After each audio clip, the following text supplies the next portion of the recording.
ఓం శ్రీమాత్రే నమః. మనం నిత్యం కూడా చేసేటువంటి యజ్ఞయాగాదులు, వ్రతములు, జపములు, పూజలు ఇత్యాది కార్యక్రమాల్లో స్వామికి సమర్పించేటువంటి ఎన్నో రకాలైనటువంటి పూజలలో మహానివేదన, మహానైవేద్యం గొప్పది. మరి ఆ మహానైవేద్యాన్ని సమర్పించే ముందు మనకు ఉండేటువంటి అనేక మంత్రాల్లో గాయత్రి మంత్రం చాలా గొప్పది. ఎందుకంటే నా గాయత్రి నా మంత్రం, ఆ యొక్క గాయత్రి మంత్రంతో అన్ని మంత్రాలు సిద్ధింపబడతాయి.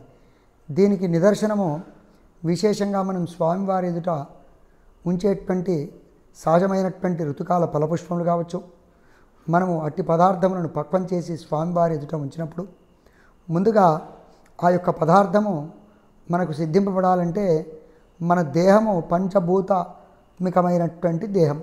అంటే ఇక్కడ మన యొక్క పదార్థములన్నీ కూడా ఎప్పుడు సిద్ధింపబడతాయి? పంచభూతాత్మికమైనటువంటి తత్వములు మనలో అన్వయింపబడి ఆ శక్తి తద్వారా మనకు లభిస్తుంది, కేవలం పదార్థంతో కాదు.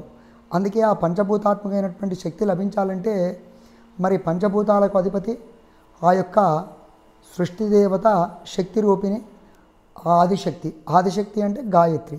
అందుకే మనము సంధ్యావందనం చేసేటప్పుడు ముందుగా సంధ్యాంతర్పయామి, గాయత్రీంతర్పయామి, సావిత్రీంతర్పయామి అని చెప్పి ఆ యొక్క ముగ్గురలమ్మ త్రిశక్తి రూపైనటువంటి సంధ్యాగౌరికి ఆ యొక్క ఆదిశక్తికి తర్పణాలిస్తూ సంధ్యావందనం చేస్తాం.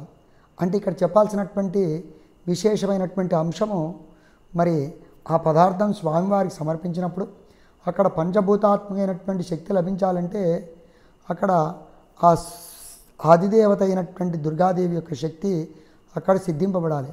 అందుకే అటువంటి శక్తి గాయత్రి.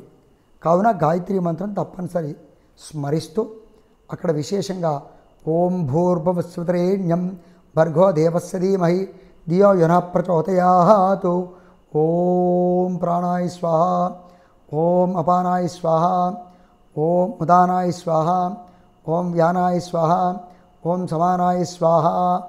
ప్రథమాత్మనే నమః, ద్వితీయాత్మనే నమః, తృతీయాత్మనే నమః, చతుర్థాత్మనే నమః, పంచభూత పరబ్రహ్మణే నమః అనేటువంటి గొప్ప ఆ యొక్క గాయత్రీ మంత్రం స్మరిస్తూ ఆ గాయత్రీ దేవత యొక్క శక్తితో ఆ పదార్థం పంచభూతాత్మకంగా సిద్ధింపబడుతూ మన దేహంలో ప్రసరింపజేస్తూ మన ఉదరంలో ఉన్నటువంటి జఠరాగ్ని తన అగ్నితత్వంతో దహింపజేస్తూ అందులో మన దేహంలో ఉండేటువంటి చక్కటి ఆ యొక్క గాయత్రీ మాత చేత వచ్చినటువంటి వాయుశక్తి ప్రాణవాయువు దానికి సమ్మేళనం చేస్తూ విశేషంగా మరి ఆ యొక్క గంగామాత జలానికి అధిపతి గంగా, ఆ అమ్మవారు కూడా శక్తి రూపిణి, ఆ అమ్మవారు కూడా గాయత్రి.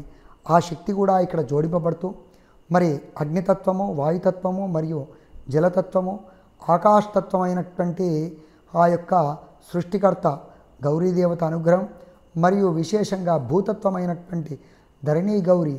అంటే మనం సహజంగా పదార్థాలు కావచ్చు, ఫలపుష్పములన్నీ కూడా పృథ్వీలో సిద్ధింపబడతాయి. అందుకే భూమిలో ఉద్భవించినటువంటి శక్తి భూగౌరీ శక్తి.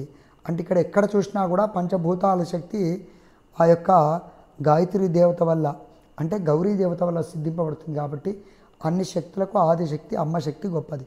అందుకే మన యొక్క పూజల్లో ప్రతి పదార్థానికి గాయత్రీ మంత్రం తప్పనిసరి చెప్తూ పంచభూతాల శక్తిని అక్కడ మనం మంత్రం ద్వారా జలం ద్వారా సిద్ధింపజేస్తూ ఆ పరమేశ్వరుని యొక్క వీక్షణ దానికి తోడుగా స్వీకరిస్తూ మన యొక్క దేహంలో 72,000 జీవనాడుల ద్వారా చైతన్యం చేయబడుతూ శరీరంలో ఉండేటువంటి సమస్తమైనటువంటి నాడుల ద్వారా జీవన క్రియలు సమన్వయపడబడతాయి. కావున అన్ని మంత్రాల్లో గాయత్రి మంత్రం చాలా గొప్పది. ఇది సదా స్మరణీయం. ఓం శ్రీ గాయత్రీ దేవత స్వరూపిణ్యై నమః.